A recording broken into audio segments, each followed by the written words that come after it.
আসসালামু আলাইকুম। আজ শনিবার ১৬ই জ্যৈষ্ঠ, ১২ই জিলহজ, ৩০শে মে। বাংলাদেশ বেতার, রাজশাহী। স্থানীয় সংবাদ পড়ছি বিলকিস বেগম। মহান স্বাধীনতার ঘোষক ও বহুদলীয় গণতন্ত্রের প্রবক্তা শহীদ প্রেসিডেন্ট জিয়াউর রহমান বীর উত্তমের ৪৫তম শাহাদত বার্ষিকী আজ। দিবসটি উপলক্ষে রাজশাহী মহানগর ও জেলা বিএনপি দিনব্যাপী নানা কর্মসূচি গ্রহণ করেছে।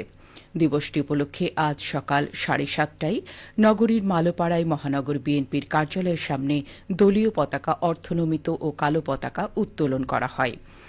জিয়া স্মৃতি পাঠাগারের উদ্যোগে বেলা ১১টায় ভুবনমোহন পার্কে বইমেলা ও ছাত্রদলের আয়োজনে রক্তদান কর্মসূচি অনুষ্ঠিত হবে। বিকেল ৪টায় একই স্থানে আলোচনা সভা অনুষ্ঠিত হবে। এছাড়াও দিনব্যাপী সুবিধাজনক সময়ে যুবদল, স্বেচ্ছাসেবক দল ও ছাত্রদলের উদ্যোগে দোয়া মাহফিল ও অসহায়দের মাঝে উন্নত মানের খাবার বিতরণ করা হবে। এদিকে শহীদ প্রেসিডেন্ট জিয়াউর রহমানের শাহাদত বার্ষিকী উপলক্ষে জেলা বিএনপি ও এর সহযোগী সংগঠনের ব্যানারে নানা কর্মসূচি গ্রহণ করা হয়েছে। বেলা ১১টায় জেলা বিএনপির আয়োজনে নগরীর একটি কমিউনিটি সেন্টারে আলোচনা সভা ও দোয়া মাহফিল অনুষ্ঠিত হবে। আজ ৩০শে মে, শহীদ প্রেসিডেন্ট জিয়াউর রহমানের শাহাদত বার্ষিকী। ৪৫ বছর আগে ১৯৮১ সালে আজকের এই দিনেই তাকে নির্মমভাবে হত্যা করে কিছু বিপথগামী সেনা সদস্য। শহীদ প্রেসিডেন্ট জিয়াউর রহমানের শাসনামলে বাংলাদেশে এক নতুন দিগন্তের উন্মোচন ঘটে। এ নিয়ে শুনুন রাজশাহী মহানগর সংবাদদাতা রাজু আহমেদের বিশেষ প্রতিবেদন। সালটা ১৯৭১। যখন মুক্তিকামী বাঙালি জাতি অন্ধকারে নিমজ্জিত, ঠিক তখনই কালুরঘাট বেতার কেন্দ্র থেকে ভেসে আসে একটি বজ্রকণ্ঠ, যা স্তম্ভিত জাতিকে দেখায় আশার আলো, যোগায় প্রতিরোধের সাহস। তিনি মেজর জিয়াউর রহমান।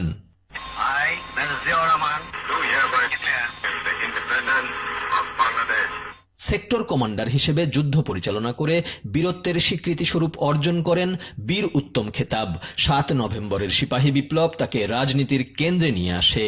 ১৯৭৭ সালে তিনি বাংলাদেশের রাষ্ট্রপতির দায়িত্বভার গ্রহণ করেন। রাষ্ট্রপতি জিয়াউর রহমানের ক্যাপ্টেন অ্যাডজুটেন্ট হিসেবে দায়িত্ব পালন করা অবসরপ্রাপ্ত মেজর জেনারেল শরীফুদ্দিন স্মৃতিচারণ করে বলেন, সেদিনের শুধু স্মৃতিটা মনে আছে। সব সময় এত মিতব্যয়ী ছিলেন, কথা কম বলতেন, কাজ বেশি করতেন। আমি যতদিন ওনার সাথে ছিলাম, প্রায় ৩ বছর, কোনোদিন দেখি নাই যে উনার আত্মীয় বলে কেউ আছে। জিয়াউর রহমানের শাসনামলে বাংলাদেশে এক নতুন দিগন্তের উন্মোচন ঘটে। বহুদলীয় গণতন্ত্র পুনরুদ্ধার সহ স্বনির্ভর অর্থনীতি ও সার্ক গঠনের উদ্যোগ তাকে আন্তর্জাতিক পরিমণ্ডলে দূরদর্শী নেতা হিসেবে প্রতিষ্ঠিত করে। এমনটাই জানান রাজশাহী বিশ্ববিদ্যালয়ের অধ্যাপক মোহাম্মদ আমিরুল ইসলাম। সব থেকে বড় কথা হচ্ছে দক্ষিণ এশীয় সার্ক গঠন করেছিলেন তিনি। ভারত, পাকিস্তান, বাংলাদেশ, শ্রীলঙ্কা, নেপাল, ভুটান সহ এদেরকে এক কাতারে দাঁড় করিয়েছিলেন। ভূমিমন্ত্রী মিজানুর রহমান মিনু জানান, জিয়াউর রহমানের হাত ধরেই শুরু হয় আধুনিক বাংলাদেশের অর্থনৈতিক ও সামাজিক রূপান্তর। শহীদ জিয়া সেই ব্যক্তি যিনি আসলেন, দেখলেন, মানুষের হৃদয় জয় করলেন। তিনি যাওয়ার সময় কোটি কোটি জনগণকে অস্ত্রসিক্ত দিয়ে তিনি আমাদের মাঝ থেকে চলে গেলেন। জিয়া এখনো মানুষের হৃদয়ে আছে, চোখে আছে। সেই শহীদ জিয়াকে পেতে হলে সেই শীতের শিশির ভেজা জমিতে ধানের শীষের মাঝে শহীদ জিয়াকে খুঁজে পাওয়া যাবে। ১৯৩৬ সালের ১৯ জানুয়ারি বগুড়ায় জন্মগ্রহণ করেন জিয়াউর রহমান। কর্মঠ ও দূরদর্শী এই নেতার দেশপ্রেম আজও বাঙালির হৃদয়ে অম্লান হয়ে রয়েছে। রাজু আহমেদ, বাংলাদেশ বেতার, রাজশাহী। এদিকে নাটোরে আজ রাষ্ট্রপতি শহীদ জিয়াউর রহমানের ৪৫তম শাহাদত বার্ষিকী পালন করা হচ্ছে। দিবসটি উপলক্ষে জেলা বিএনপি দিনব্যাপী বিভিন্ন কর্মসূচি গ্রহণ করেছে। সকালে জেলা বিএনপি কার্যালয় প্রাঙ্গণে দলীয় পতাকা অর্ধনমিত এবং কালো পতাকা উত্তোলন করা হয়। এরপর জেলা পরিষদ অডিটোরিয়ামে কোরআনখানি শুরু হয়েছে। সকাল ১০টায় জেলা পরিষদ অডিটোরিয়ামে আলোচনা সভার আয়োজন করা হয়েছে। আলোচনা সভায় উপস্থিত থাকবেন নাটোর ১ আসনের সংসদ সদস্য ও সমাজ কল্যাণ প্রতিমন্ত্রী ব্যারিস্টার ফারজানা শারমিন, নাটোর ২ আসনের সংসদ সদস্য ও জাতীয় সংসদের whip advocate M Ruhul Quddus Talukdar Dulu, Natore ৩ আসনের সংসদ সদস্য অধ্যক্ষ আনোয়ারুল ইসলাম আনু এবং অন্যান্য নেতৃবৃন্দ। জেলা বিএনপির সিনিয়র যুগ্ম আহ্বায়ক ও নাটোর ৪ আসনের সংসদ সদস্য মোহাম্মদ আব্দুল আজিজ সভায় সভাপতিত্ব করবেন।